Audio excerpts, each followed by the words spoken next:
प्रणाम सभी को। भूर्भुवः स्वः तत्सवितुर्वरेण्यं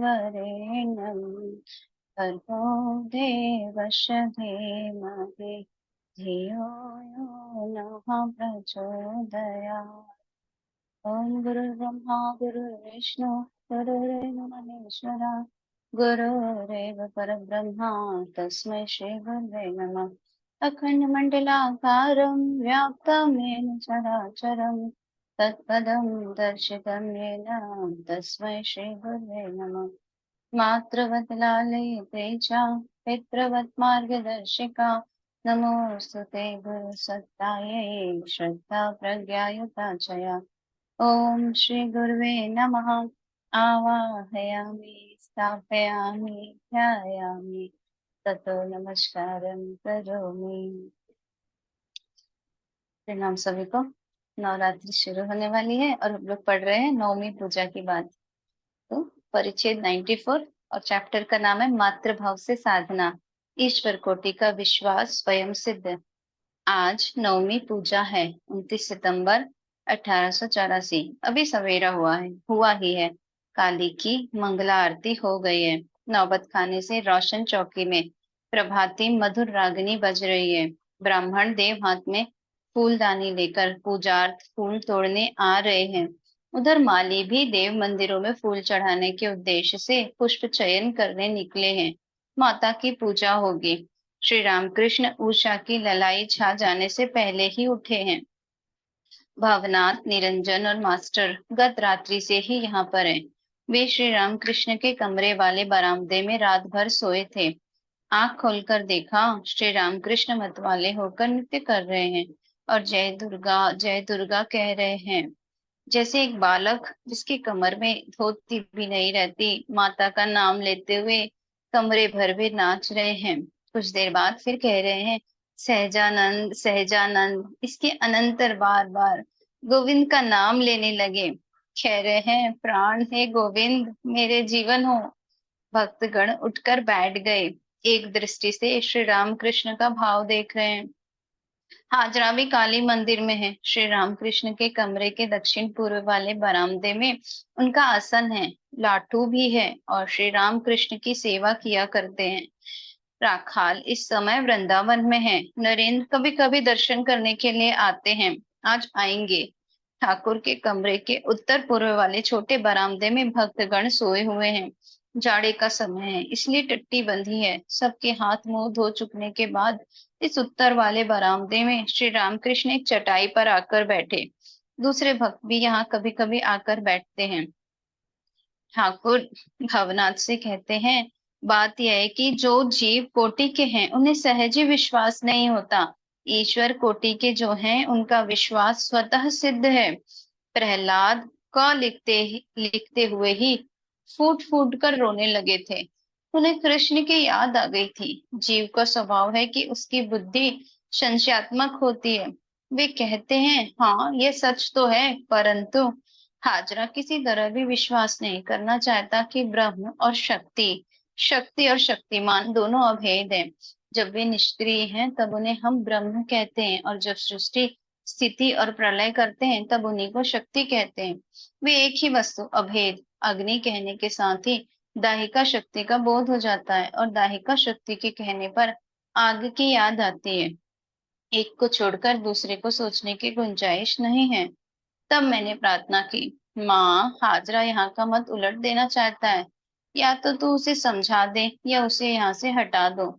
उसके दूसरे दिन उसने आकर कहा, माँ हाँ मानता हूँ। तब उसने कहा, विभू सब जगह है। भवनाथ हंसते हुए, हाजरा की इसी बात पर आपको इतना दुख हुआ था। ठाकुर बोलते हैं, मेरी अवस्था बदल गई है। अब आदमियों के साथ वाद विवाद नहीं कर सकता। इस समय मेरी ऐसी अवस्था नहीं है कि हाजरा के साथ तर्क और झगड़ा कर सकूं। यदु मलिक के बगीचे में हृदय ने कहा, मामा क्या मुझे रखने की तुम्हारी इच्छा नहीं है? मैंने कहा, नहीं, अब मेरी वैसी व्यवस्था नहीं है कि तेरे साथ गला फाड़ता रहूं।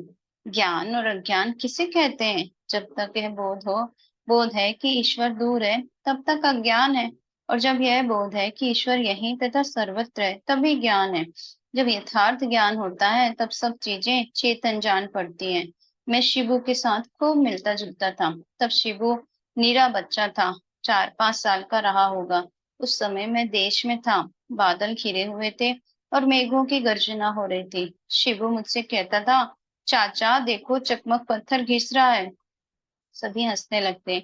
एक दिन देखा, वह अकेला पतंगे पकड़ने जा रहा था। इधर उधर के पौधे हिल रहे थे। तब वह पत्तियों से कह रहा था, चुप चुप, मैं पतंगे पकड़ूंगा। बालक सब चेतन देख रहा है। सरल विश्वास, बालक की तरह का विश्वास जब तक नहीं होता तब तक ईश्वर नहीं मिलते। उफ, मेरी कैसी अवस्था थी। एक दिन घास के वन में किसी कीड़े ने काट लिया। मुझे इससे बड़ा भय हुआ। सोचा कहीं सांप ने न काटा हो, तब क्या करता। मैंने सुना था अगर वह फिर काटे तो विष उठा लेता है। बस वही बैठा हुआ मैं बिल खोजने लगा कि वह फिर काटे। इसी तरह बैठा था कि एक ने पूछा, यह आप क्या कर रहे हैं। मैंने कहा, बिल खोज रहा हूँ। उसने सब कुछ सुनकर कहा, ठीक वहीं पर उसे दोबारा काटना चाहिए, तब कहीं विष उतरता है। तब मैं उठकर चला आया। शायद गोजर या किसी कीड़े ने काटा था। एक दूसरे दिन मैंने रामलाल से सुना, शरद काल की ओस देह में लगाना अच्छा होता है। क्या एक श्लोक है। रामलाल ने कहा था, कलकत्ते से जाते समय गाड़ी की खिड़की से मैं गला बढ़ाए हुए गया ताकि खूब होश लगे। बस दूसरे ही दिन बीमार पड़ गया। सभी हंसते हैं। तब ठाकुर कमरे के भीतर जाकर बैठे। उनके पैर कुछ फूले हुए थे। उन्होंने भक्तों को हाथ लगाकर देखने के लिए कहा कि दोनों उंगली से दबाने पर गड्ढा पड़ता है या नहीं। थोड़ा थोड़ा गड्ढा पड़ने लगा, परंतु लोगों ने कहा यह कुछ नहीं है। ठाकुर भवनाथ से सीती के महेंद्र को बुला लेना, उसके कहने से मेरा मन अच्छा हो जाएगा। भवनाथ हंसते हुए, आप दवा पर बड़ा विश्वास करते हैं, हम लोग उतना नहीं करते। ठाकुर कहते हैं, दवाएं भी उन्हीं की हैं, एक रूप से वे ही चिकित्सक हैं।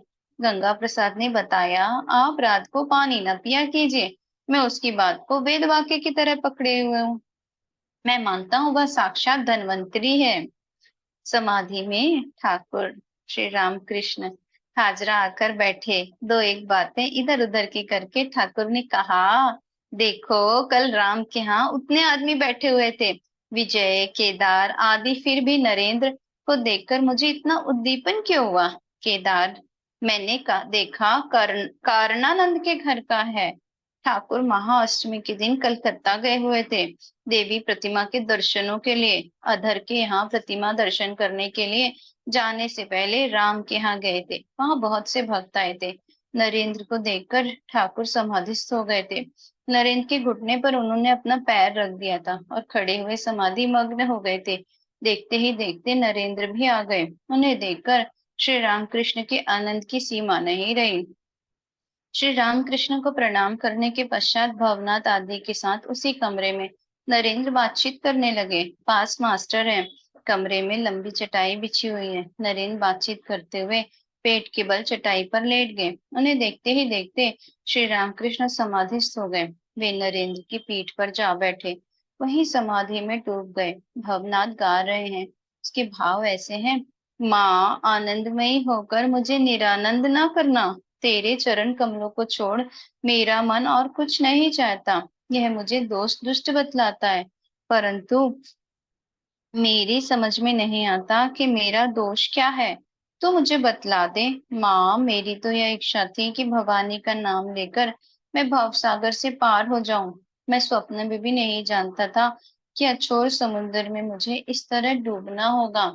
दिन रात में दुर्गा नाम की रट लगाए रहता हूँ, फिर भी मेरी दुख राशि दूर नहीं होती है। हर सुंदरी, अब की बार अगर मैं मरा तो तेरा दुर्गा नाम और कोई ना लेगा।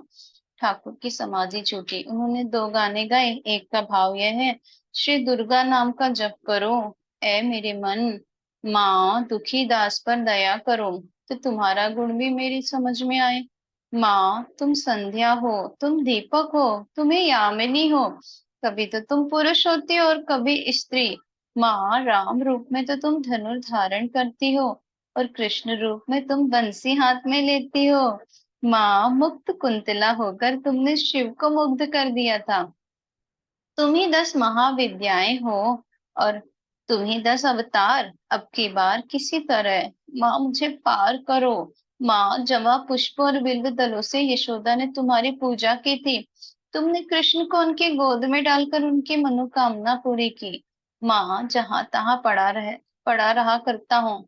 कभी तो जंगल में ही पड़ा रहता हूँ, परंतु मेरा मन तेरे श्री चरणों में ही लगा रहता है। माँ, मैं जहाँ तहाँ दुर्भाग्य के फेर में पड़ा अपने भाग्य पर रोया करता हूँ। खैर, मुझे इसका भी दुख नहीं। प्रार्थना है कि अंत समय में जीवा तेरे नाम का उच्चारण करे। अगर तू मुझे किसी दूसरी जगह चले जाने के लिए कहे तो माँ, इतना तो बतला, मैं किसके पास जाऊं? माँ, दूसरी जगह ये सुधा मधुर तेरा नाम मुझे कहाँ मिल सकता है? तू चाहे कितना ही छोड़ छोड़ क्यों ना करे, परंतु मैं तुझे ना छोड़ूंगा। मैं नुपुर बनकर तेरे श्री चरणों में बजता रहूंगा। माँ, जब तू शिव के निकट बैठेगी, तब तेरे चरणों में मैं जय शिव कहकर बजता रहूंगा। समाधि और नृत्य। हाजरा उत्तर पूर्व वाले बरामदे में हरि नाम की माला हाथ में लिए जप कर रहे हैं। श्री रामकृष्ण सामने आकर बैठे और हाजरा की माला लेकर जप करने लगे। साथ में मास्टर और भवनाथ है। दिन के 10 बजे का समय होगा। ठाकुर हाजरा से, देखो, मुझसे जप नहीं होता। नहीं, नहीं होता है, बाएं हाथ से होता है, परंतु उधर नाम जप फिर नहीं होता। इतना कहकर ठाकुर नाम जप की चेष्टा करने लगे, परंतु जप का आरंभ करते ही समाधि लग गई। ठाकुर इसी समाधि अवस्था में बड़ी देर से बैठे हुए हैं। हाथ में माला अब भी लिए हुए हैं। भक्तगण निर्वाक होकर देख रहे हैं। हाजरा अपने आसन पर बैठे हुए हैं। वे भी चुपचाप श्री राम कृष्ण की समाधि अवस्था देख रहे हैं। बड़ी देर बाद श्री राम कृष्ण को होश हुआ। वे कह उठे, मुझे भूख लगी है। साधारण अवस्था को लाने के लिए ठाकुर प्रायः इस तरह कहा करते हैं, मास्टर खाना लाने के लिए जा रहे हैं। ठाकुर बोल उठे, नहीं भाई, पहले काली मंदिर जाऊंगा। पक्के आंगन से होकर श्री रामकृष्ण काली मंदिर जा रहे हैं। जाते हुए द्वादश शिवालयों के शिव जी को प्रणाम कर रहे हैं। बाईं ओर राधा कांत जी का मंदिर है। राधा कांत जी को देखकर श्री रामकृष्ण ने प्रणाम किया। काली मंदिर में पहुंचकर माता को प्रणाम किया और आसन पर बैठकर माता के पाद पदों में उन्होंने फूल चढ़ाए। फिर अपने सिर पर फूल रखा। लौटते हुए भवनाथ से बोले, यह सब ले चल। माता का प्रसाद, नारियल और चरणामृत। श्री रामकृष्ण कमरे में लौट आए। साथ में भवनाथ और मास्टर। हाजरा के सामने पहुंचते ही उन्होंने प्रणाम किया। यह आप क्या कर रहे हैं? यह क्या कर रहे हैं कहकर हाजरा चिल्ला उठे। ठाकुर कहते, तुम कह सकते हो कि यह अन्याय है। हाजरा तर्क करके प्राय यह बात कहते थे कि ईश्वर सबके भीतर है। साधना करके सब लोग ब्रह्म ज्ञान प्राप्त कर सकते हैं। दिन बहुत चढ़ गया है। भोग की आरती का घंटा बज चुका है। ब्राह्मण, वैष्णव और कंगाल सब अतिथिशाला की ओर जा रहे हैं। सब लोग माता का प्रसाद पाएंगे। अतिथिशाला में काली मंदिर के कर्मचारी जहाँ बैठकर प्रसाद पाते, वहीं भक्तों के लिए भी प्रसाद पाने का बंदोबस्त हो रहा है। ठाकुर ने कहा, सब लोग वहीं जाकर प्रसाद पाओ। क्यों? नरेंद्र से, नहीं, तू यहाँ भोजन कर। अच्छा, नरेंद्र तथा मेरे लिए यही प्रसाद की व्यवस्था हो। प्रसाद पाने के बाद ठाकुर ने थोड़ी देर विश्राम किया। भक्त मंडली बरामदे में बातचीत करने लगी। ठाकुर भी वहीं आकर बैठे। 2 बजे का समय होगा। एकाएक भवनाथ दक्षिण पूर्व वाले बरामदे से ब्रह्मचारी के वेश में आकर उपस्थित हुए।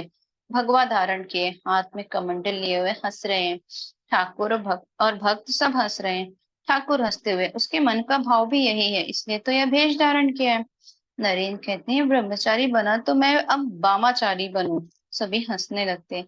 हाजरा कहते हैं, उसमें पंचम कार चक्र यह सब करना पड़ता है।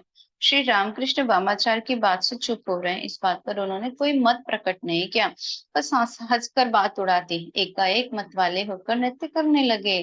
गा रहे हैं, माँ, अब मैं किसी दूसरे लालच में नहीं पड़ सकता। तुम्हारे अरुण चरणों को मैंने देख लिया। ठाकुर ने कहा, आहा, राजनारायण चंडी गीत बहुत ही सुंदर गाता है। वे लोग नाचते हुए गाते हैं और उस देश के नकुड़ आचार्य का गाना, आहा, कितना सुंदर होता है। और नृत्य भी वैसा ही मधुर। पंचवटी में एक साधु आए हुए हैं। बड़े क्रोधी स्वभाव के हैं। जिस तिसको गालियां दिया करते हैं, शाप देते हैं। खड़ाऊ पहने हुए वे आकर हाजिर हो गए। साधु ने पूछा, क्या यहाँ आग मिल जाएगी? ठाकुर हाथ जोड़कर साधु को नमस्कार कर रहे हैं। जब तक वे साधु वहां पर रहे तब तक हाथ जोड़े हुए खड़े रहे। साधु के चले जाने पर भवनाथ हंसते हुए कहने लगे, साधु पर आपकी कितनी भक्ति है। ठाकुर हंसते हुए, अरे तमह प्रधान नारायण है, जिनका यही स्वभाव है, उन्हें ऐसे ही प्रसन्न करना चाहिए। ये साधु जो हैं, गोलोक धाम एक तरह का खेल खेला जा रहा है। गोलोक धाम एक खेल है, उसे खेल रहे हैं। भक्त भी खेलते हैं और हाजरा भी खेलते हैं। ठाकुर आकर खड़े हो गए। मास्टर और किशोरी की गोटियां पक गईं। श्री रामकृष्ण ने दोनों को नमस्कार किया, कहा, तुम दोनों भाई धन्य हो। मास्टर से एकांत में, अब न खेलना। ठाकुर खेल रहे हैं। हाजरा की गोटी एक बार नरक में पड़ी थी। ठाकुर ने कहा, हाजरा को क्या हो गया? फिर? अर्थात हाजरा की गोटी दोबारा नरक में पड़ी। इस पर सारे लोग हंसने लगते हैं। संसार वाले कोठे में लाटू की गोटी थी। एक बारी सातों कौड़ियां चित्त पड़ी, इससे एक ही चाल में गोटी लाल हो गई। लाटू मारे आनंद के नाचने लगे। ठाकुर कह रहे हैं, लाटू को कितना आनंद है, जरा देखो। उसकी गोटी अगर लाल ना होती तो उसको दुख होता। भक्तों से अलग से कहते हैं, इसका अर्थ है हाजरा को बड़ा अहंकार है कि इसमें भी मेरी जीत होगी। ईश्वर की इच्छा ऐसी भी होती है कि सच्चे आदमी की हार कहीं नहीं होती, कहीं भी उसका अपमान नहीं होने देते।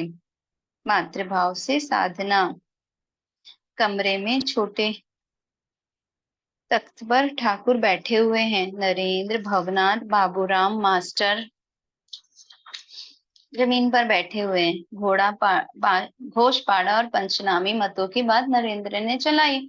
ठाकुर उनका वर्णन कर रहे हैं। ये लोग ठीक ठीक साधना नहीं कर सकते, धर्म का नाम लेकर इंद्रियों को चरितार्थ किया करते हैं।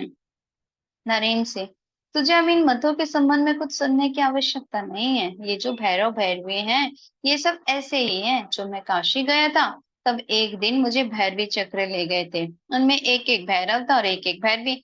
मुझे कारण पान करने के लिए कहा। मैंने कहा, माँ मैं तो कारण छू भी नहीं सकता। जब वे लोग खुद पीने लगे, मैंने सोचा अब शायद ये लोग जप ध्यान करेंगे, परंतु वह तो रहा अलग। वे लोग नाचने लगे। मुझे भय होने लगा कहीं गंगा जी में ना गिर जाएं।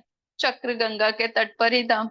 पति और पत्नी अगर भैरव भैरवी हो जाएं तो उनका बड़ा सम्मान होता है। नरेंद्र आदि भक्तों से कहते हैं, मेरा मातृत्व भाव है, संतान भाव, मातृत्व भाव बड़ा शुद्ध भाव है। इसमें कोई विपत्ति नहीं है। भगनी भाव भी बुरा नहीं, स्त्री भाव या वीर भाव बड़ा कठिन है। तारक का बाप इसी भाव की साधना करता था, बड़ा कठिन है, भाव ठीक नहीं रहता। ईश्वर के पास पहुंचने के अनेक मार्ग है, सभी मत एक एक मार्ग है। जैसे काली मंदिर जाने की बहुत सी राहें हैं, इनमें भेद इतना ही है कि कोई राह शुद्ध और कोई राह अशुद्ध। शुद्ध रास्ते से होकर जाना ही अच्छा है। मैंने बहुत से मत देखे, बहुत से पद देखे, ये सब अब और अच्छा नहीं लगता। सब एक दूसरे से विवाद किया करते हैं। यहाँ और कोई नहीं, तुम सब अपने आदमी हो, तुम लोगों से कह रहा हूँ। जब मैंने यही समझा कि वे पूर्ण है और मैं उनका अंश हूँ, वे प्रभु हैं और मैं उनका दास हूँ, कभी यह भी सोचता हूँ कि वही मैं और मैं ही वह हूँ। भक्त मंडली स्तब्ध हो सुन रही है। भवनाथ विनय पूर्वक कहते हैं, लोगों से मनांतर होने पर न जाने कैसा करने लगता है। इससे यह याद आता है कि सबको मैं प्यार न कर सका। ठाकुर कहते हैं, पहले एक बार बातचीत करने की, उनसे प्रीति पूर्वक बर्ताव करने की चेष्टा करना। चेष्टा करने पर भी अगर ना हो तो फिर इसकी चिंता न करनी चाहिए। उनकी शरण में जाओ, उनकी चिंता करो। उन्हें छोड़कर दूसरे आदमियों के लिए मन में दुख लाने की क्या जरूरत है। भवनाथ कहते हैं, ईशा मसीह और चैतन्य, इन लोगों को कहना है कि सबको प्यार करना चाहिए। ठाकुर कहते, प्यार तो करना ही चाहिए क्योंकि सब में परमात्मा का ही वास है, परंतु जहाँ दुष्ट आत्मा हो वहां दूर से नमस्कार करना ही ठीक है। और चैतन्य देव, उनके लिए भी एक गाने में है, विजातीय लोगों को देखकर प्रभु भाव स्मरण करते हैं। श्रीवास के यहाँ से उनकी सास को बाल पकड़कर निकाल दिया था। भवनाथ कहते, परंतु किसी दूसरे ने निकाला था। ठाकुर कहते हैं, बिना उनकी सम्मति के क्या वह कभी ऐसा कर सकता था? किया क्या जाए, अगर दूसरे का मन ना मिला तो क्या रात दिन बैठे हुए इसी की चिंता की जाए? जो मन उन्हें देना चाहिए उसे इधर उधर लगाए रखकर उसका व्यर्थ खर्च क्या करूं?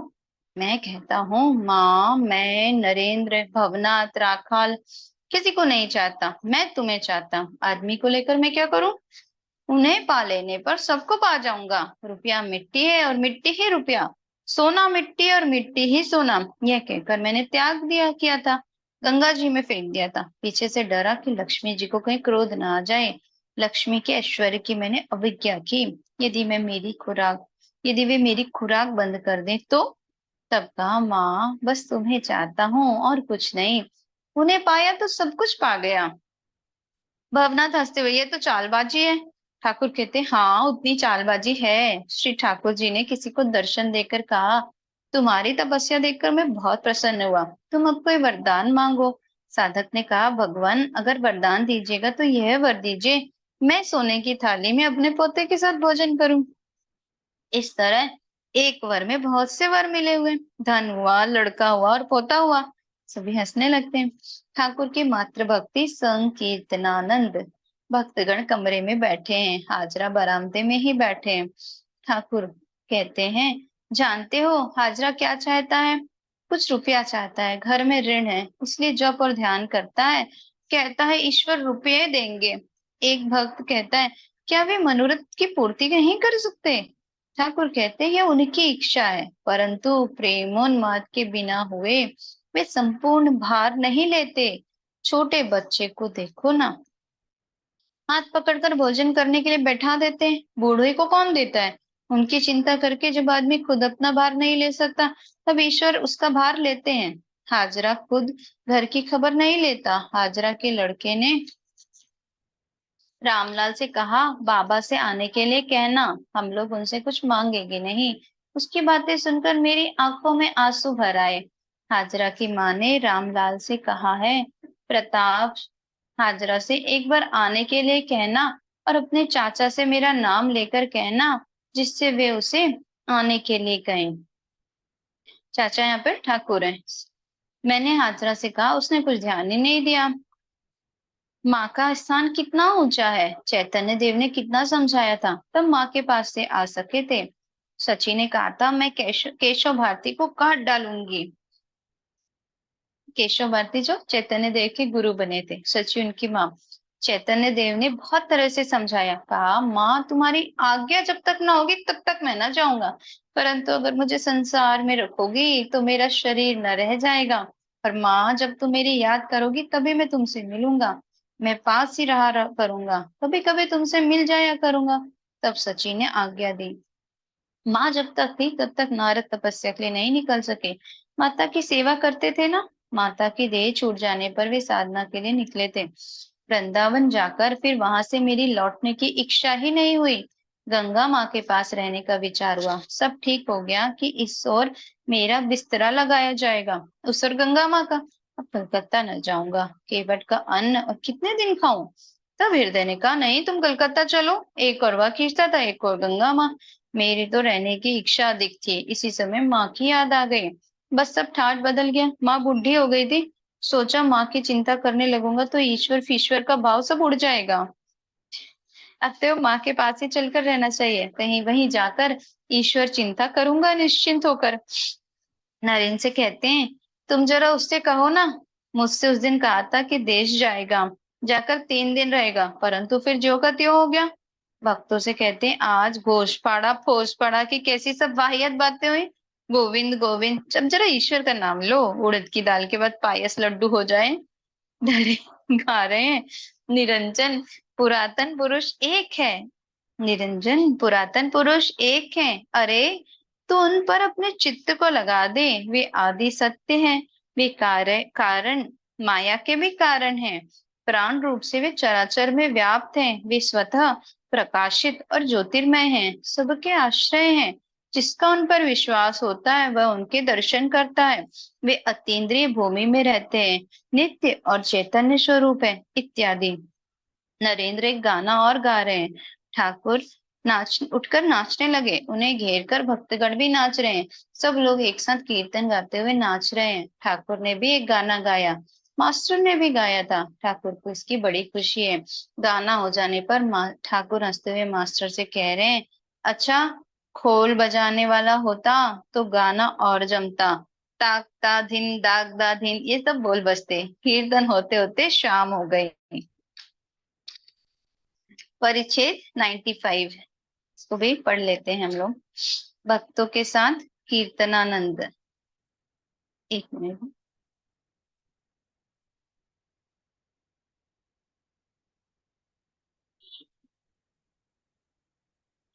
अधर के मकान पर। आज आश्विन शुक्ला एकादशी है, बुधवार 1 अक्टूबर 1884। श्री रामकृष्ण दक्षिणेश्वर के अधर के यहाँ आ रहे हैं। साथ में नारायण और गंगाधर है। रास्ते में एकाएक ठाकुर को भावावेश हो गया। ठाकुर भावावेश में कह रहे हैं, मैं माला जपूंगा। छी, ये शिव पाताल फोड़कर निकले हुए शिव है, स्वयंभू लिंग। वे अदर के यहाँ पहुंचे। वहां बहुत से भक्त एकत्रित हुए हैं। केदार, विजय, बाबूराम आदि सब आए हैं। कीर्तनिया, वैष्णव चरण आए हुए हैं। ठाकुर की आज्ञा अनुसार रोज ऑफिस ऑफिस से आते ही अदर वैष्णव चरण का कीर्तन सुनते हैं। वैष्णव चरण बड़ा मधुर कीर्तन करते हैं। आज भी संकीर्तन होगा। ठाकुर अदर के बैठक खाने में गए। भक्त मंडली उन्हें देखकर खड़ी हो गई और चरण वंदना करने लगी। ठाकुर ने प्रसन्न चित्त से आसन ग्रहण किया। उसके बाद उन लोगों ने भी आसन ग्रहण किया। केदार और विजय ने भी ठाकुर को प्रणाम किया। ठाकुर ने बाबूराम और नारायण से उन्हें प्रणाम करने के लिए कहा। फिर कहा, आप लोग आशीर्वाद दें जिससे इन्हें भक्ति हो। नारायण को दिखाकर बोले, ये बड़ा सरल है। भक्तगण नारायण और बाबूराम को देख रहे हैं। ठाकुर कहते हैं, केदार आदि भक्तों से तुम्हारे साथ रास्ते में मुलाकात हुई, नहीं तो तुम लोग काली मंदिर जाते। ईश्वर की इच्छा से मुलाकात हो गई। केदार विनय पूर्वक कहते हैं, जो ईश्वर की इच्छा वही आपकी इच्छा है। ठाकुर हंस रहे हैं। भक्तों के साथ कीर्तनानंद। अब कीर्तन शुरू हुआ। अभिसार से आरंभ करके रास लीला कहकर वैष्णव चरण ने कीर्तन समाप्त किया। फिर श्री राधा कृष्ण का मिलन गाया जाने लगा। ठाकुर मारे आनंद के नृत्य करने लगे। साथ साथ भक्त बिगड़ भी उन्हें घेर कर नाचने और गाने लगे। कीर्तन हो जाने पर सबने आसन ग्रहण किया। ठाकुर विजय से, ये बहुत अच्छा गाते हैं, यह कहकर उन्होंने वैष्णव चरण को इशारे से बतला दिया। फिर गौरांग सुंदर गाने के लिए उनसे कहा। वैष्णव चरण गाने लगे। गाना समाप्त हो जाने पर ठाकुर विजय से पूछते हैं, कैसा रहा? विजय कहते, सुनकर तो मुझे आश्चर्य हो रहा है। इसके बाद बड़ी देर तक कीर्तनानंद होता रहा। साकार निराकार की कथा। चीनी का पहाड़। केदार और कई भक्त घर जाने के लिए उठे। केदार ने श्री रामकृष्ण को प्रणाम किया और कहा, आज्ञा हो तो अब चले। श्री रामकृष्ण, तुम अधर से बिना कहे ही चले जाओगे, अभद्रता न होगी? केदार कहते, तस्मिन तुष्टे जगत तुष्टम। अब आप रहे तो सबका रहना हुआ। अभी मेरी तबीयत भी कुछ खराब है और फिर विवाह आदि के लिए जरा कुछ डर भी लगता है।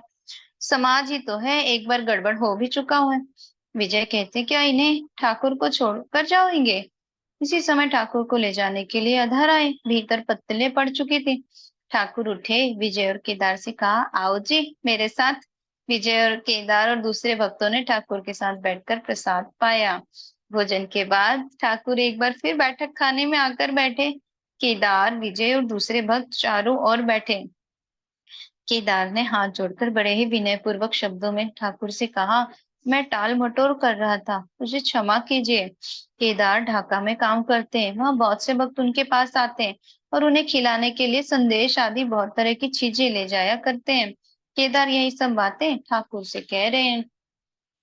केदार विनय पूर्वक कहते हैं, बहुत से आदमी खिलाने के लिए आते हैं, क्या करूं? कोई आज्ञा दीजिए। ठाकुर कहते हैं, भक्ति होने पर चांडाल का भी अन्न खाया जा सकता है। 7 वर्ष की उन्माद अवस्था के बाद मैं उस देश मतलब कामरपुकुर गया। तब ऐसी कैसी अवस्था थी, वैश्याओं तक ने खिलाया, परंतु अब यह वह सब नहीं होता। केदार जाने को उठे।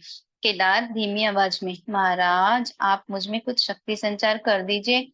बहुत से लोग मेरे पास आते हैं, मुझे क्या ज्ञान है? ठाकुर कहते, अजी सब हो जाएगा, आंतरिक भक्ति के रहने पर सब हो जाता है।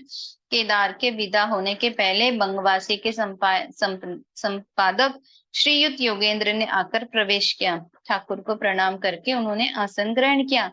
साकार निराकार की बात होने लगी। ठाकुर कहते हैं, वे साकार हैं, निराकार हैं, और भी क्या क्या है, यह सब हम लोग क्या जाने। केवल निराकार कहने से कैसे काम चलेगा? योगेंद्र कहते हैं, ब्रह्म समाज की एक बात बड़े आश्चर्य की है। 12 वर्ष का लड़का है, उसे भी निराकार ही सोचता है। आदि समाज वाले साकार पर विशेष आपत्ति नहीं करते। दुर्गा पूजा के समय वे लोग भले मानसों के घर भी जा सकते हैं। ठाकुर हंसकर, उन्होंने ठीक कहा, उसे ही निराकार ही सूझता है।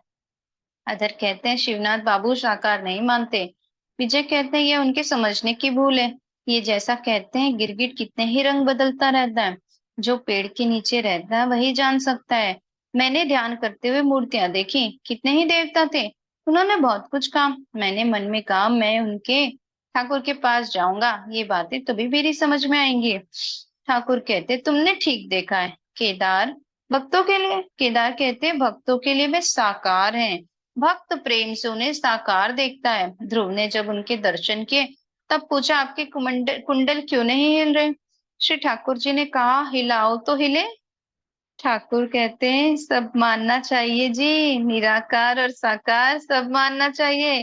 काली मंदिर में ध्यान करते हुए मैंने देखी एक वैश्या।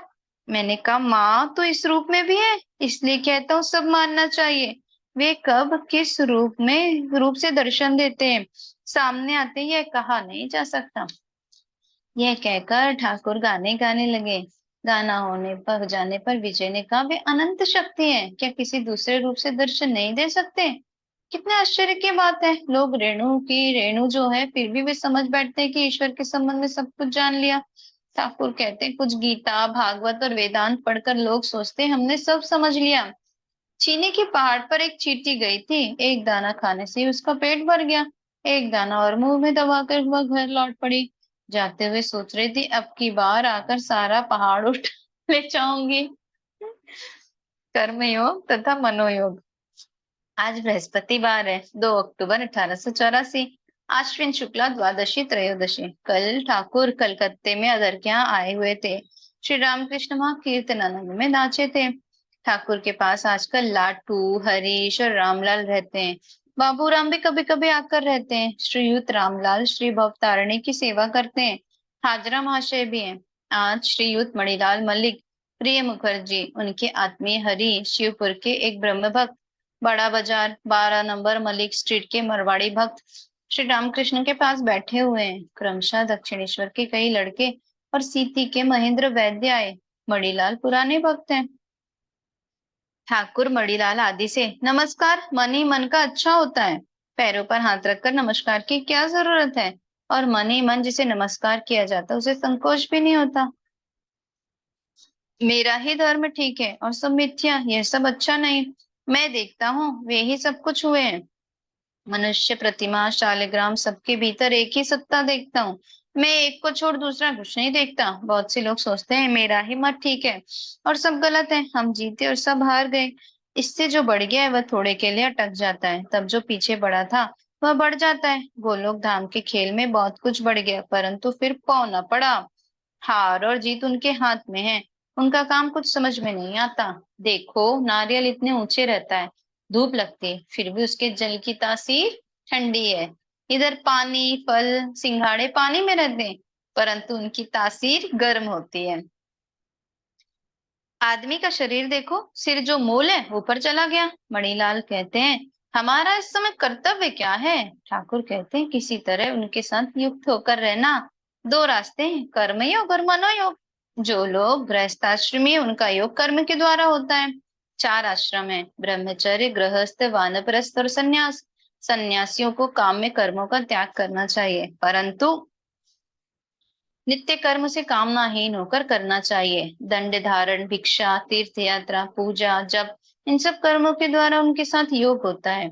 और चाहे जो काम करो फल की आकांक्षा का त्याग करके फल की आकांक्षा को छोड़कर कर सको तो उनके साथ योग होगा। एक मार्ग और है मनोयोग। इस तरह के योगी में बाहर से कोई चिन्ह नहीं दिख पड़ता है। उनके योग अंतर से होता है, जैसे जड़ भरत तथा सुखदेव। और भी बहुत से हैं पर ये दो प्रसिद्ध है। उनकी दाढ़ी और बाल तैसे ही रहते हैं, वे उन्हें नहीं निकालते। परमहंस अवस्था में कर्म उठ जाते हैं, तब स्मरण मनन ही रहता है। सदा ही मन का योग रहता है। अगर वह कर्म भी करता है तो लोक शिक्षा के लिए। चाहे कर्म के द्वारा योग हो या मन के द्वारा, भक्ति के होने पर सब समझ में आ जाता है। भक्ति से कुंभक आप ही हो जाता है। मन में एकाग्रता होने पर ही वायु स्थिर हो जाती है और वायु के स्थिर होने पर ही मन एकाग्र होता है। बुद्धि स्थिर हो जाती है। जिसे होता है वह कुछ नहीं समझ सकता। भक्ति योग में योग के साधन होते हैं। मैंने माँ से रो रो कर कहा था, माँ, योगियों ने योग करके, ज्ञानियों ने विचार करके जो कुछ समझा है वह सब तू मुझे समझा दे, मुझे दिखला दे। माँ ने मुझे सब कुछ दिखा दिया है। व्याकुल होकर उनके निकट रोने पर सब कुछ बतला देती है। वेद, वेदांत, पुराण, इन सब शास्त्रों में क्या है, सब उन्होंने मुझे समझा दिया है। बड़ी कहते हैं हठ योग। ठाकुर कहते हैं हठ योगी देहाभिमानी स्वभाव साधु हैं। वे बस नेति धोती करते हैं, केवल देह की चिंता। उनका उद्देश्य आयु की वृद्धि करना है, देह की ही दिन रात सेवा किया करते हैं। यह अच्छा नहीं। तुम्हारा कर्तव्य क्या है? तुम लोग मन ही मन कामनी और कांचन का त्याग करो। तुम लोग संसार को काकनिष्ठा नहीं कह सकते। गोस्वामी गृहस्थ है, इसलिए मैं उनसे कहता हूँ तुम्हारे यहाँ श्री ठाकुर जी की सेवा है। तुम लोग क्या संसार का त्याग करोगे? तुम लोग संसार को माया कहकर उनका अस्तित्व लोप नहीं कर सकते। संसारियों का जो कर्तव्य है उस पर श्री चैतन्य देव ने कहा है, जीवों पर दया रखो, वैष्णवों की सेवा करो, उनका नाम लो। केशव सेन ने कहा था, वे इस समय दोनों ही करो। कह रहे हैं एक दिन कहीं चुपचाप काट खाएंगे, परंतु बात ऐसी नहीं। भला मैं क्यों काटूंगा? मणिमल्लिक कहते, किंतु आप तो काटते हैं। ठाकुर हंसते हुए, क्यों? तुम जैसे के वैसे ही तो बने हो, तुम्हें त्याग करने की क्या जरूरत है? आचार्य का कामनी कांचन त्याग, फिर लोक शिक्षा का अधिकार। ठाकुर जिनके द्वारा वे लोक शिक्षा देना चाहते, उन्हें संसार का त्याग करना चाहिए। जो आचार्य हैं उन्हें कामनी और कांचन का त्याग करना चाहिए। नहीं तो उनके उपदेश लोग मानते नहीं। केवल भीतरी त्याग के होने से ही काम नहीं होता, बाहर भी त्याग होना चाहिए। लोक शिक्षा तभी हो सकती है। नहीं तो लोग सोचते हैं ये कामनी और कांचन का त्याग करने के लिए कह तो रहे, परंतु भीतर ये खुद इसका भोग कर रहे हैं। एक वैद्य ने रोगी को दवा देकर कहा, तुम किसी दूसरे दिन आना, भोजन आदि की बात बता दूंगा। दूसरे दिन वैद्य के यहाँ राब की बहुत सी कलसियां भरी थी। रोगी का घर बहुत दूर था। उसने दूसरे दिन आकर उनसे भेंट की। वैद्य ने कहा, खाने पीने में जरा सावधानी रखना, गुड़ खाना अच्छा नहीं है। रोगी के चले जाने पर एक आदमी ने वैद्य से पूछा, उसे इतनी तकलीफ आपने क्यों दी? उसी दिन कह देते कि गुड़ ना खाना। हंसकर वैद्य ने कहा, इसका एक खास अर्थ है। उस दिन मेरे यहाँ राब और गुड़ के बहुत से घड़े रखे हुए थे। उस दिन अगर मैं कहता तो उसको विश्वास ना होता। वह सोचता, जब इन्हीं के यहाँ इतना गुड़ रखा हुआ है तो ये जरूर कुछ ना कुछ गुड़ खाया करते होंगे। अतः गुड़ कुछ ऐसी बुरी चीज नहीं हो सकती। आज मैंने गुड़ गुड़ के घड़ों को छिपा रखा है, अब उसे मेरी बात का विश्वास होगा। मैंने आदि समाज के आचार्य को देखा है, सुना। मैंने आदि समाज के आचार्य को देखा, सुना। दूसरी या तीसरी बार उसने विवाह किया है। लड़के सब बड़े बड़े हो गए हैं। ये ही लोग आचार्य हैं। ये लोग अगर कहें ईश्वर सत्य है और सब मिथ्या, तो इनकी बात का विश्वास भला किसे हो सकता है? जैसा गुरु है उसको शिष्य भी वैसे ही मिलते हैं। सन्यासी भी अगर मन से त्याग करके बाहर कामनी और कांचन लेकर रहे तो उसके द्वारा लोक शिक्षा नहीं हो सकती। लोग कहेंगे ये छिपकर गुड़ खाता है। सीधी का महेंद्र वैद्य रामलाल को 5 रुपए दे गया था। मुझे यह बात मालूम नहीं थी।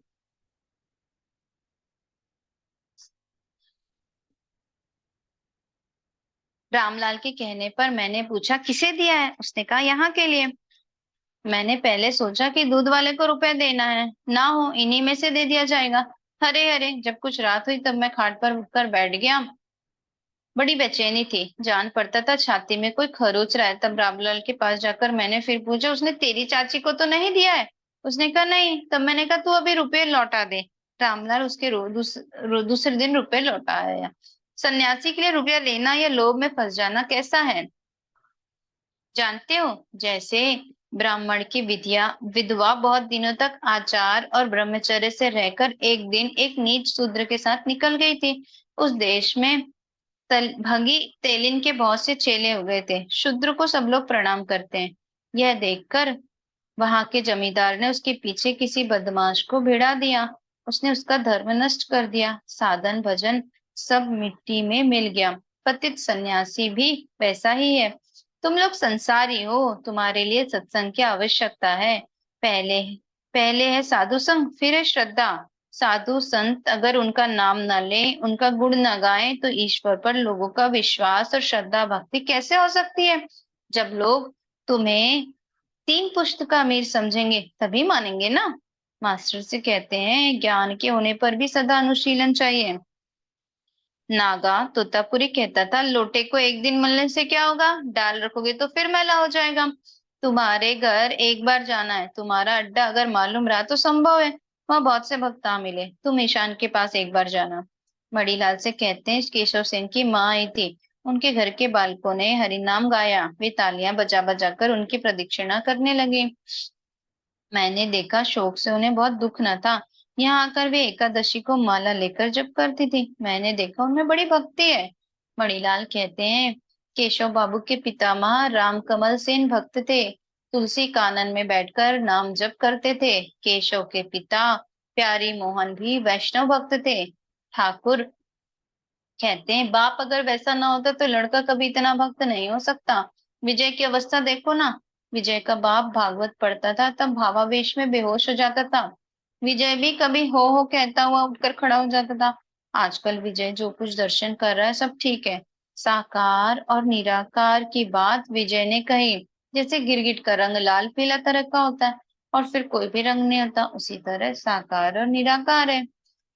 सरलता तथा ईश्वर प्राप्ति। विजय बड़ा सरल है। खूब उदार और सरल हुए बिना ईश्वर के दर्शन नहीं होते। कल विजय अधर सेन के यहाँ गया हुआ था। व्यवहार ऐसा था जैसे अपना मकान हो, सब अपने आदमी हो। विषय बुद्धि के गए बिना कोई उदार और सरल नहीं होता। मिट्टी बनाई हुई ना हो तो उसके बर्तन नहीं बन सकते। भीतर बालू या कंकड़ के रहने पर बर्तन चिटक जाते हैं, इसलिए कुम्हार पहले मिट्टी बनाता है। आईने में गर्द पड़ गई हो तो उसमें मुंह नहीं दिखाई पड़ता। चित्त शुद्धि के लिए हुए बिना अपने स्वरूप के दर्शन नहीं होते। देखो ना, जहाँ अवतार है वही सरलता है। नंद दशरथ वे सब सरल थे।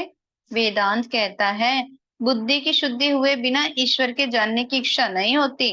अंतिम जन्म या अर्जित तपस्या के बिना उदारता या सरलता नहीं आती। अंतिम जन्म या अर्जित तपस्या के बिना उदारता या सरलता नहीं आती। ठाकुर की बालक जैसी अवस्था। वेदांत विचार। ठाकुर के पैर फूले हुए हैं, इसके लिए वे एक बालक समान चिंता कर रहे हैं। सीती के महेंद्र कविराज आए और उन्होंने ठाकुर को प्रणाम किया। ठाकुर कहते, प्रिय मुखर्जी आदि भक्तों से, कल नारायण से मैंने कहा तू अपने पैर में उंगली गड़ाकर जरा देख तो सही, उंगली का निशान बनता है या नहीं। उसने गड़ाकर देखा तो निशान बन गया। तब मेरे जी में जी आया कि मेरे पैरों का फूलना भी कुछ नहीं है। मुखर्जी जी से, तुम भी जरा अपने पैर में इसी तरह उंगली गड़ाओ, गड्ढा हुआ। मुखर्जी कहते हैं, जी हाँ। ठाकुर, अब मेरा जी ठिकाने हुआ। मणि मलिक से कहते हैं, आप मणि मलिक कहते हैं, आप बहते हुए पानी में नहाया कीजिए, दवा की क्या जरूरत है। ठाकुर कहते, नहीं जी, तुम्हारा भी खून ताजा है, तुम्हारी बात ही कुछ और है। मुझे बच्चे की अवस्था में रखा है। एक दिन घास के जंगल में मुझे किसी कीड़े ने काट लिया। मैंने सुना था सांप अगर 2 बार काटे तो विष निकाल लेता है। इसी ख्याल से बिलों में हाथ डालता फिरता था। एक ने आकर कहा, यह आप क्या कर रहे हैं? सांप अब उसी जगह फिर काटता तब विष निकाल देता, दूसरी जगह काटने से नहीं होता। मैंने सुना था शरद काल की ओस लगाना अच्छा है। उस दिन कलकत्ते से आते हुए गाड़ी में से सिर निकालकर मैंने खूब ओस निकाले। सभी हंसने लगते हैं। सीती की महेंद्र, तुम्हारे सीती के वो पंडित जी अच्छे हैं। वेदांत व्यासी, मुझे मानते हैं। जब मैंने कहा था तुमने तो खूब अध्ययन किया है, परंतु मैं अमुक पंडित हूँ, ऐसे अभिमान का त्याग करना। तब उसे बड़ा आनंद हुआ। उसके साथ वेदांत की बातें हुई। मास्टर से कहते हैं, जो शुद्ध आत्मा है वे निर्लिप्त है, उनमें माया या अविद्या है। इस माया के भीतर 3 गुण है, सत्व रज और तम। जो शुद्ध आत्मा, उन्हीं में ये तीनों गुण है, किंतु फिर भी वे निर्लिप्त है। आग में अगर आसमानी रंग की बड़ी डाल दो तो उसकी शिखा उसी रंग की दीख पड़ती है। लाल बड़ी छोड़ो तो शिखा भी लाल हो जाती है। परंतु आग का अपना कोई रंग नहीं है। पानी में आसमानी रंग डालो तो आसमानी रंग हो जाएगा, और फिटकड़ी छोड़ो तो वही पानी का रंग रहता है। चांडाल मांस का भार लिए जा रहा था, उसने आचार्य शंकर को छू लिया। शंकर ने जो ही कहा, तूने मुझे छू लिया। चांडाल बोला, महाराज, ना तुम्हें मैंने छुआ और ना मुझे तुमने। तुम तो शुद्ध आत्मा हो, निर्लिप्त हो। जड़ भरत ने भी ऐसी ही बातें राजा रघुवर से कही थी। शुद्ध आत्मा निर्लिप्त है और शुद्ध आत्मा को कोई देख नहीं सकता। पानी में नमक घोला हुआ तो आंखें नमक को देख नहीं सकती। जो शुद्ध आत्मा है वही महाकारण, कारण का कारण, स्थूल सूक्ष्म कारण और महाकारण, ये इतने हैं। 5 भूत स्थूल है, मन बुद्धि और अहंकार सूक्ष्म है। प्रकृति अथवा आद्या शक्ति सबकी कारण रूपिणी है। ब्रह्म या शुद्ध आत्मा कारण का कारण है। यही शुद्ध आत्मा हमारा स्वभाव है, हमारा स्वरूप है। ज्ञान किसे कहते हैं? इसी स्वरूप का ज्ञान प्राप्त करना और मन को उसी में लगाए रहना। इस शुद्ध आत्मा को जानना वही ज्ञान है। कर्म कब तक? प्रथम माया के संसार का त्याग, फिर ब्रह्म ज्ञान। कर्म कब तक है? जब तक देहाभिमान रहता है, अर्थात देह ही मैं हूँ, ये बुद्धि रहती है। यह बात गीता में लिखी है। देह पर आत्मा बुद्धि का आरोप करना ही अज्ञान है। शिवपुर के ब्रह्म भक्तों से, आप क्या ब्रह्म है? ब्रह्म, जी हाँ। ठाकुरों से, मैं निराकार साधक का मुंह और उसकी आंखें देखकर उसे समझ लेता हूँ। आप जरा डूबिए, ऊपर उतरते रहिएगा। जो रत्न आपको नहीं मिल सकता, मैं निराकार और साकार सब मानता हूँ। बड़ा बाजार के मारवाड़ी भक्तों ने आकर प्रणाम किया। ठाकुर उन लोगों की प्रशंसा कर रहे हैं। ठाकुर भक्तों से, आहा, ये सब कैसे भक्त हैं? सबके सब श्री ठाकुर जी के दर्शन करते हैं, स्तुतियां पढ़ते हैं और प्रसाद पाते हैं। इस बार इन लोगों ने जिसे पुरोहित रखा है वह भागवत का पंडित है। मारवाड़ी भक्त, मैं तुम्हारा दास हूँ, यह जो कहता है वह मैं कौन है? मैं कौन है? ठाकुर कहते हैं, लिंग शरीर या जीवात्मा है। मन बुद्धि चित्त और अहंकार, इन चारों के मेल से लिंग शरीर होता है। मारवाड़ी पूछते, जीवात्मा कौन है फिर? ठाकुर कहते हैं, अष्ट पाशों से बंधा हुआ आत्मा, और चित्त उसे कहते हैं जो किसी चीज की याद आने पर आहा कर उठता है। मारवाड़ी भक्त कहते हैं, महाराज मरने पर क्या होता है? ठाकुर कहते हैं, गीता के मत से मरते समय जीव जो कुछ सोचता है वही वह हो जाता है। भरत ने हरिण सोचा था, इसलिए वह वही हो गया था। यही कारण है कि ईश्वर को प्राप्त करने के लिए साधना की आवश्यकता है। दिन रात उनकी चिंता करते रहना, पर मरते समय भी उन्हीं की चिंता होगी। मारवाड़ी भक्त कहते हैं, अच्छा महाराज, विषय से वैराग्य क्यों नहीं होता? ठाकुर कहते, इसे ही माया कहते हैं। माया से सत असत और असत से सत जान पड़ता है। सत अर्थात जो नित्य है, पर ब्रह्म है। असत संसार है, अनित्य है। पढ़ने से क्या होता है? साधना और तपस्या चाहिए। उन्हें पुकारो, भंग भंग चिल्लाने से क्या होगा? कुछ पीना चाहिए। यह संसार कांटे के पेड़ की तरह है, हाथ लगाओ तो खून निकल आता है। अगर कांटे के पेड़ के संबंध में बैठे ही बैठे यह कल्पना करते रहे कि पेड़ जल गया, तो क्या इससे वह कभी जला जाता है? ज्ञान अग्नि लाओ, वही आग लगाओ, तब पेड़ कहीं जल सकता है। साधना की अवस्था में कुछ परिश्रम करना पड़ता है, फिर तो सीधा मार्ग है। मोड़ पार करके अनुकूल वायु में पाल लगाकर नाव मोड़ दो। जब तक माया के घेरे के भीतर हो तब तक माया के मेघ हैं। जब तब तक ज्ञान सूर्य की किरणें नहीं फैल सकती। माया का घेरा पार कर जब बाहर आकर खड़े हो जाओगे, तब ज्ञान सूर्य अविद्या का नाश कर देगा। घर के भीतर ले जाने पर आतशी शीशे से कोई काम नहीं हो सकता। घर के घेरे से बाहर खड़े होने पर जब धूप उस पर गिरती है, तब उसकी ज्वाला से कागज जल जाता है। और बादल के रहने पर भी आतशी शीशे से कागज नहीं जलता। बादल के हट जाने पर ही वह काम कर सकेगा।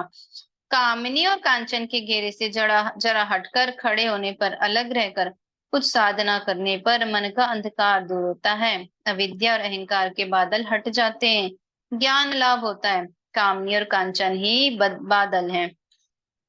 श्री रामकृष्ण का कांचन त्याग। ठाकुर मारवाड़ी से, त्यागियों के नियम बड़े कठिन हैं। कामनी और कांचन का संसर्ग लेश मात्र भी न रहना चाहिए। रुपया हाथ से तो छूना ही ना चाहिए, परंतु दूसरों के पास रखने की भी कोई व्यवस्था न रहनी चाहिए। लक्ष्मी नारायण मारवाड़ी था, वेदांतवादी भी था। प्राय यहाँ आया करता था। मेरा बिस्तरा मैला देखकर उसने कहा, मैं आपके नाम 10,000 रुपया लिख दूंगा, उसके ब्याज से आपकी सेवा होती रहेगी। उसने यह बात नहीं कही कि मैं जैसे लाठी की चोट खाकर बेहोश हो गया। होश आने पर उससे कहा, तुम्हें अगर ऐसी बातें करनी हो तो यहाँ फिर कभी ना आना। मुझ में रुपया छूने की शक्ति ही नहीं, और ना मैं रुपया पास ही रख सकता हूँ। उसकी बुद्धि बड़ी सूक्ष्म थी। उसने कहा, तो अब भी आपके लिए त्याज्य और ग्राह है। तो आपको अभी ज्ञान नहीं हुआ। मैंने कहा नहीं भाई, इतना ज्ञान मुझे नहीं हुआ। लक्ष्मी नारायण ने तब वह धन हृदय के हाथ में देना चाहा। मैंने कहा तो मुझे कहना होगा इसे दे उसे दे, अगर उसने ना दिया तो क्रोध का आना अनिवार्य होगा। रुपयों का पास रहना ही बुरा है, ये सब बातें ना होगी। आईने के पास अगर कोई वस्तु रखी हुई है तो क्या उसका प्रतिबिंब ना पड़ेगा? मारवाड़ी भक्त कहते हैं, महाराज क्या गंगा में शरीर त्याग होने पर मुक्ति होती है? ठाकुर कहते हैं, ज्ञान होने ही से मुक्ति होती है, चाहे जहां रहो, चाहे महाकलुषित स्थान में प्राण निकले और चाहे गंगा तट ही हो, ज्ञानी की मुक्ति अवश्य होगी। परंतु हाँ, अज्ञानी के लिए गंगा तट ठीक है। मारवाड़ी भक्त कहते हैं, महाराज काशी में मुक्ति कैसे होती है? ठाकुर कहते हैं, काशी में मृत्यु होने पर शिव के दर्शन होते हैं। शिव प्रकट होकर कहते हैं, मेरा यह साकार रूप माइक है, मैं भक्तों के लिए वह रूप धारण करता हूँ, यह देख मैं अखंड सच्चिदानंद में लीन होता हूँ। यह कहकर वह रूप अंतर्धान हो जाता है। पुराण के मत से चांडाल को भी अगर भक्ति हो तो उसकी भी मुक्ति होगी। इस मत के अनुसार नाम लेने ही से ही काम होता है। योग तंत्र मंत्र इनकी कोई आवश्यकता नहीं है।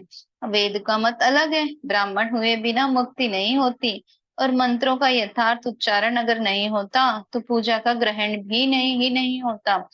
याग यज्ञ मंत्र तंत्र इन सब का अनुष्ठान यथाविधि करना चाहिए। काली काल में वेदोक्त कर्मों के करने का समय कहाँ है, इसलिए काली में नारदीय भक्ति चाहिए।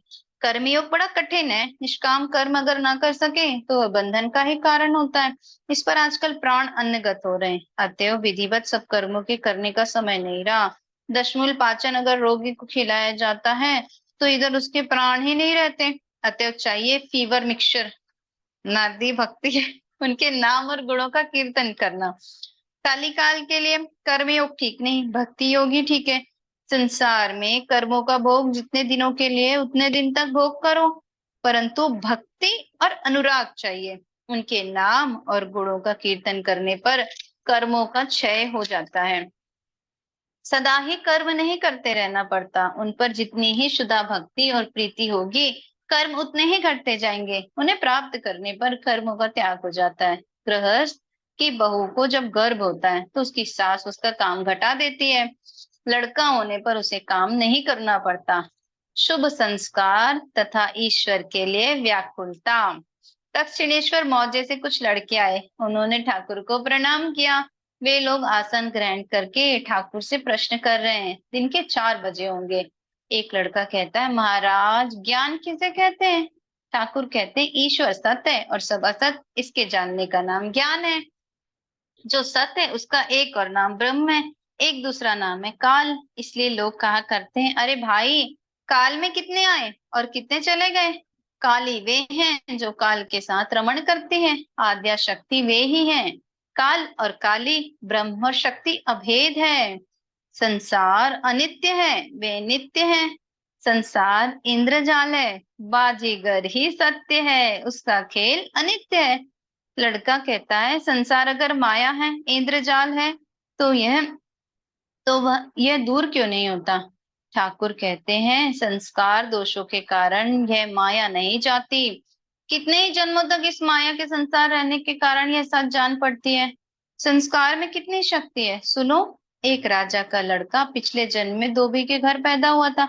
राजा का लड़का होकर जब वह खेल रहा था तब अपने साथियों से उसने कहा, ये सब खेल रहने दो, मैं पेट के बल लेटता हूँ, तुम लोग मेरी पीठ पर कपड़े पटको।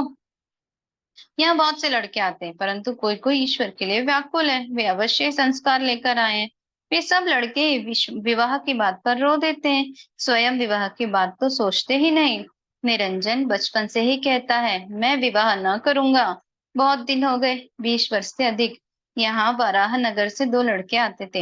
एक का नाम था गोविंद पाल, दूसरे का गोपाल सेन। उसका मन बचपन से ही ईश्वर पर था। विवाह की बात होने पर डर से सिकुड़ जाते थे। गोपाल को भाव समाधि होती थी, विषयी मनुष्यों को देखकर वह दब जाता था, जैसे बिल्ली को देखकर चूहे। जब ठाकुरों के लड़के उस बगीचे में घूमने के लिए गए हुए थे तब उसने अपना घर का दरवाजा बंद कर लिया, इसलिए कि कहीं उनसे बातचीत ना करनी पड़े। पंचवटी के नीचे गोपाल को भावावेश हो गया था। उसी अवस्था में मेरे पैरों पर हाथ रखकर उसने कहा, अब मुझे जाने दीजिए, अब इस संसार में मुझसे रहा नहीं जाता। आपको अभी बहुत देर है, मुझे जाने दीजिए। मैंने भी भावावस्था में कहा, तुम्हें फिर आना होगा। उसने कहा, अच्छा, फिर आऊंगा। कुछ दिन बाद गोविंद आकर मिला। मैंने पूछा, गोपाल कहाँ है? उसने कहा, गोपाल चला गया, उसका निधन हो गया।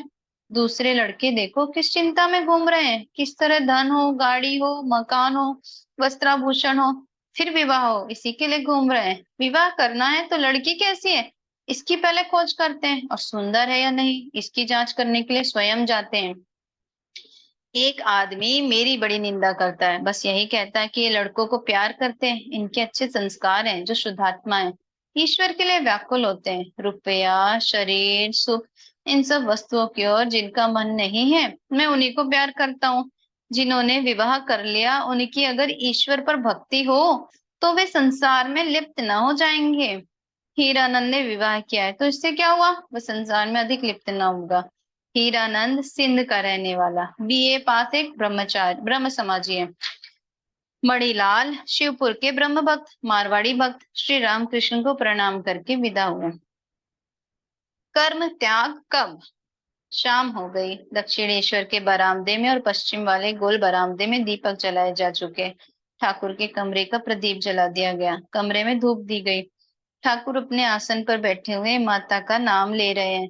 कमरे में मास्टर श्रीयुत प्रिय मुखर्जी और उनके आत्मीय हरि बैठे। कुछ देर तक ध्यान और चिंतन कर लेने पर ठाकुर भक्तों से वार्तालाप करने लगे। अब श्री ठाकुर मंदिर में आरती की ही देर है। ठाकुर मास्टर से कहते हैं, जो दिन रात उनकी चिंता कर रहा है उसके लिए संध्या की क्या जरूरत है। संध्या गायत्री में लीन हो जाती है और गायत्री ओमकार में। एक बार ओम कहने के साथ ही जब समाधि हो जाए तब समझना चाहिए कि अब साधु भजन में पक्का हो गया है। ऋषिकेश में एक साधु सुबह उठकर जहाँ एक बहुत बड़ा झरना है वहां जाकर खड़ा होता है, दिन भर वही झरना देखता है और ईश्वर से कहता है, वाह, खूब बनाया है तुमने, कितने आश्चर्य की बात है। उसके लिए जब तब कुछ नहीं है। रात होने पर वह अपनी कुटी पर लौट जाता है। निराकार या साकार, इन सब बातों के सोचने की ऐसी क्या आवश्यकता है।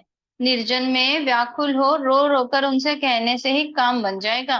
कहो, हे ईश्वर, तुम कैसे हो, ये मुझे समझा दो, मुझे दर्शन दे दो। वे अंदर भी हैं और बाहर भी। अंदर भी वे ही हैं, इसलिए वेद कहते हैं तत्वमसि, और बाहर भी वे ही हैं। माया से अनेक रूप दिखाई पड़ते हैं, परंतु वस्तुतः है वे ही। इसलिए सब नामों और रूपों का वर्णन करने के पहले कहा जाता है, ओम तत्सत। दर्शन करने पर एक तरह का ज्ञान होता है और शास्त्रों से एक दूसरी तरह का। शास्त्रों में उसका आभास मात्र मिलता है, इसलिए कई शास्त्रों के पढ़ने की कोई जरूरत नहीं।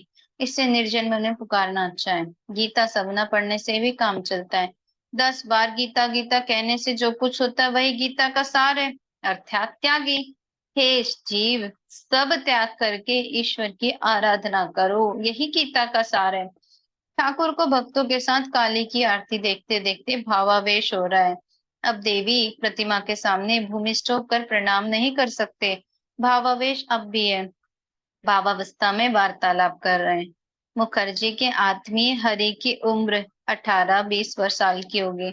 उनका विवाह हो गया। इस समय मुखर्जी के ही घर पर रहते हैं, कोई काम करने वाले हैं। ठाकुर पर बड़ी भक्ति है। ठाकुर भावावेश में हरि से, तुम अपनी माँ से पूछकर मंत्र लेना, श्रीयुत प्रिय से। मैं इनसे हरि से मतलब कह भी न सका। मंत्र तो मैं देता ही नहीं हूँ। तुम जैसा ध्यान जब करते हो वैसा ही करते रहो। प्रिय बोलते, जो आ गया। ठाकुर कहते, और मैं इस अवस्था में कह रहा हूँ, बात पर विश्वास करना। देखो, यहाँ ढोंग इत्यादि नहीं है। मैंने भावावेश में कहा, माँ, जो लोग यहाँ अंतर की प्रेरणा से आते हैं वे सिद्ध हो। सीटी के महेंद्र वैद्य बरामदे में आकर बैठे। वे श्रीयुत रामलाल हाजरा आदि के साथ बातचीत कर रहे हैं। ठाकुर अपने आसन से उन्हें पुकार रहे हैं, महेंद्र, महेंद्र। मास्टर जल्दी से वैद्यराज को बुला लाए। ठाकुर कबीराज से, बैठो, जरा सुनो तो सही। वैद्यराज कुछ लज्जित से हो गए। बैठकर ठाकुर के उपदेश सुनने लगे। ठाकुर भक्तों से कितने ही प्रकार से उनकी सेवा की जा सकती है। प्रेमी भक्त उन्हें लेकर कितने ही तरह से संभोग करता है। कभी तो वह सोचता है ईश्वर पद है और वह भौरा, और कभी ईश्वर सच्चिदानंद सागर है और वह मीन। प्रेमी भक्त कभी सोचता है कि वह ईश्वर की नर्तकी है, यह सोचकर वह उनके सामने नृत्य करता है, गाने सुनाता है। कभी सखी भाव या दासी भाव में रहता है, कभी उन पर उसका वात्सल्य भाव होता है जैसे यशोदा का था, कभी पति भाव मधुर भाव होता है जैसे गोपियों का था। बलराम का भी तो सखी भाव रहता था, और वे सोचते थे मैं कृष्ण का छाता या लाठी बना हुआ हूँ। सब तरह से वे कृष्ण की सेवा करते थे। चैतन्य देव की तीन अवस्थाएं थी।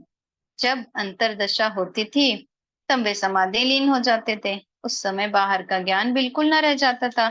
जब अर्ध बाह्य होती थी तब नृत्य तो कर सकते थे पर बोल नहीं सकते थे। बाह्य में संकीर्तन करते थे। भक्तों से कहते हैं तुम लोग ये सब बातें सुन रहे हो, धारणा करने की चेष्टा करो।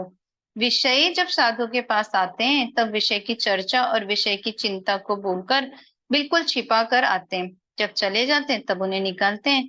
कबूतर मटर खाता है तो जान पड़ता है निगल कर हजम कर गया, परंतु नहीं, गले के भीतर रखता जाता है। गले में मटर भरे रहते हैं। सब काम छोड़कर तुम्हें चाहिए कि संध्या समय उनका नाम लो।